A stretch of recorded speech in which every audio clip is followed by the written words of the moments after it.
Welcome back. Thanks for staying with us. As the country pushes forward with its Just Energy Transition project aimed at moving towards cleaner sources of energy, Labour is expressing grave concerns over possible jobs bloodbath. Workers say the decommissioning of coal mines will lead to thousands of job losses. Government has, however, assured them that the transition will not threaten any jobs. But let's get some reaction now. We're joined by NUMSA spokesperson Phakamile Hlubi-Majola. Phakamile, very good afternoon to you. Thank you so much for your time. The Just Energy Transition has brought a lot of discomfort, especially with concerns over job losses. How many jobs are at stake here? Good afternoon, Mpho, and good afternoon to your viewers. Thank you so much for having me on the show. This transition is definitely threatening a lot of jobs. The research that's been done thus far, the CSIR a couple of years ago did its own research and estimated that a minimum of 100,000 jobs along the value chain would also be lost. And this is no longer just a theory. They recently shut down Komati Power Station. What we've seen from that process is a failed just transition. Komati Power Station is actually a classic example of what can go wrong when this process is not properly implemented. The community was not consulted. They did the consultation after they closed the power station. And when they closed the power station, it created an immediate vacuum in terms of jobs. So you had workers who were shifted, employees of Eskom who were shifted from that power station to another power station. But all the jobs that had existed as a result of the fact that there was a power station operating, so there were companies that existed to serve those workers and that community that flourished as a result of that, all of those jobs have simply vanished, and it's created a whole new site of socio-economic crisis. And this is why NUMSA issued the statement to say that when it comes to a just transition, and the transition where we move from a dependence on fossil fuels to renewable energy, that we think that Eskom should be given the lion's share of any renewable energy contract, because that's the only way that you can ensure that the process is just. That's the only way that you can ensure that the maximum number of people benefit, which basically is actually the fundamental principles of what a just energy transition is. The moment you have high levels of unemployment, increasing poverty and increasing inequality, as what we've seen with Komati Power Station, that's already an indicator that you failed in terms of ensuring that the process was just. Yeah, because it was Labour initially, to begin with, that called for a just transition, which has now been overtaken by the technicalities that have slashed the coal miners' jobs. What did you envision as a union as you made the call at the time? We were deeply concerned because we could already see that government had not even begun to do the basics that would be required to ensure that this process does not negatively disrupt communities and does not negatively disrupt workers. Because when you look at the just transition framework that was initially outlined by the ILO, even before it was properly rolled out, it very, very clearly stipulated that the process has to be led by workers. There must be extensive consultation. It states that a government would have to come up with very, very clear policies and create pathways of employment, because what you'd actually be doing is in that process, as we move from from fossil fuels to renewable energy, it means that there will be displacement of jobs, and those jobs must be replaced. So there must be programs, for example, in relation to training of workers, reskilling of workers. There must be considerations. These are some of NUMSA's suggestions, that cooperatives must be formed, so that worker-owned cooperatives, where it's worker-owned cooperatives that enter the renewable energy space, who benefit directly from this new technology. Unfortunately, we were ignored. We were overtaken by the renewable energy lobbyists who are driving a privatization agenda. A lot of them demonized what we said and demonized our concerns as if we don't care about climate change. Of course, we care about climate change. Our members are more affected by climate change than anybody else. But our argument as NUMSA was that you're not going to solve climate change by deepening poverty, unemployment, and inequality. Is there anything at all, one crisis for another. Is there anything at all to be made of the pace at which government is now rushing the transition? More so because if you look at developed countries like Germany, they are now restarting their coal mines. Well, this is why we are alarmed as NUMSA, because we are asking the question, why is government rushing ahead of other developed nations who, by the way, are far more responsible for high levels of carbon emissions? It's a fact that Germany, the UK, as well as America are leading, they are way, way, way ahead of developing nations when it comes to carbon emissions. Africa as a continent only contributes less than 4%. So why is South Africa rushing ahead of Germany? Why are we rushing ahead of the UK? Germany, as we speak right now, will never subject its population to load shedding in the name of just energy transition.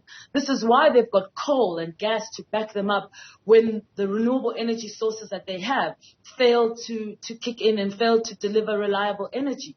Here, we literally shut down a coal-fired power station that was contributing 1,000 megawatts of power. That was Komati.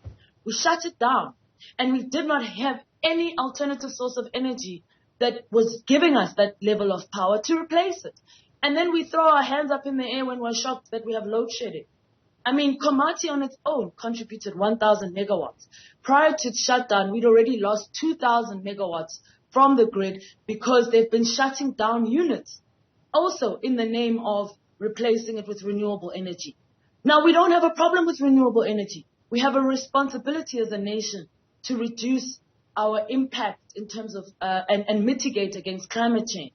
But can we be realistic and can we be responsible at the same time? We're a developing nation with high levels of unemployment. We need to industrialize. We must have a consistent, reliable form of energy. Europe has ensured that they have a backup system when renewable energy fails to kick in. Why don't we? Why can't we? Why aren't we allowed to have that? And these are the questions that NUMSA is asking, because we don't understand why our government is frankly being very weak on this issue. It's like we've just rolled over. We've allowed ourselves to be dictated to by Western Europe. Western Europe is taking care of its own interests, but we're not taking care of our interests here back at home. Yeah. And in raising your concerns, I understand with the Public Enterprises Minister, Pravin Gordhan, he spoke about some success projects, the transitions that have happened successfully in countries like China, India, and Brazil, which have created the one-stop power stations. What's the way forward? Let's just look at China.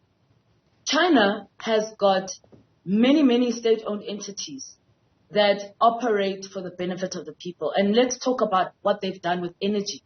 China has nationalized its energy. It controls its energy. It has not allowed the private sector to control its energy source because it recognizes that that is crucial for economic development. South Africa has not done that. We are literally handing over our energy to the private sector for them to control. They're closing down power stations and replacing them, or closing down units in power stations and replacing them with privately owned renewable energy. China has not done that. So this is where our government is failing, because you are not going to allow, it makes no sense that you allow the private sector to drive just transition. That is simply senseless. We are here because of capitalist greed. It was the greed of capitalists in the fossil fuel space that caused climate change. Now you want the same capitalists to find you solutions to this crisis. I mean, that doesn't even make sense. So This is why we're saying that the only solution going forward, you need to actually empower Eskom. You need to future-proof it, and that means Eskom must be given the lion's share of renewable energy, because in that way we make sure that this energy, this technology, and also the beneficiation thereof is not only in the hands of the state, but it is to the benefit of the majority of people. Yeah. Because only a state cares genuinely about ensuring that all its citizens, whether they're poor, indigent, unemployed, have access to energy. The private sector cares only about profit, and this includes the private sector in the renewable energy space. They couldn't even be bothered about managing climate change. That would be the responsibility of a state. So we continue to call on this ANC government. It's not too late. They can, if they care about the majority of people, if they care about serving our interests as a nation, they can actually demand from Europe, from the West, to say that we are going to embark on this transition in a way that we can afford, at a pace that we can afford, ensuring that we are able to meet our developmental agenda and ensure that the maximum number of people are employed in the process, and that we mitigate against further or deepening of inequality and poverty in this country. Very lastly, Phakamile, how are you going to continue to ventilate your frustrations? Because you present some solutions. How are you doing that? How are you going to ensure that the government is listening and continues to perhaps consider some of your suggestions? We will continue to campaign around these issues the way we've been campaigning since 2018. When we took the government to court, initially, if you recall, Mpho, we took them to court in an attempt to block them from adding renewables without considering all of these issues that we're raising now. And of course, we intend to give submissions on the bill that's before us in relation to the IRP on energy.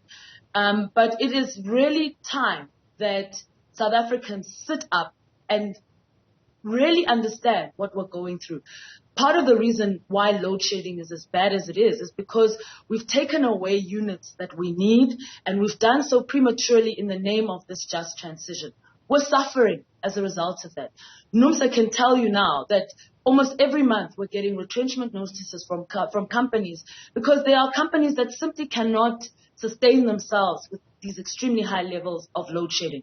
So at some point, our government is going to have to start they're going to have to grow some courage. They're going to have to become brave and fight on our behalf and for our interests and for the sake of this generation and future generations.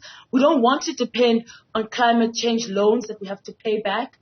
If they really care about a just transition, they'll give us grants, not loans that we have to pay back. And they'll make sure that we do this transition in a way that works for us as South Africans and that ensures that the largest number of people are protected, the largest number of jobs are defended, and the largest number of people benefit from this process. Very well. Thank you so much for your time. Phakamile Hlubi-Majola, NUMSA spokesperson there, speaking there about the concerns when it comes to labor voices over job losses as the rapid transition to renewables continues. We continue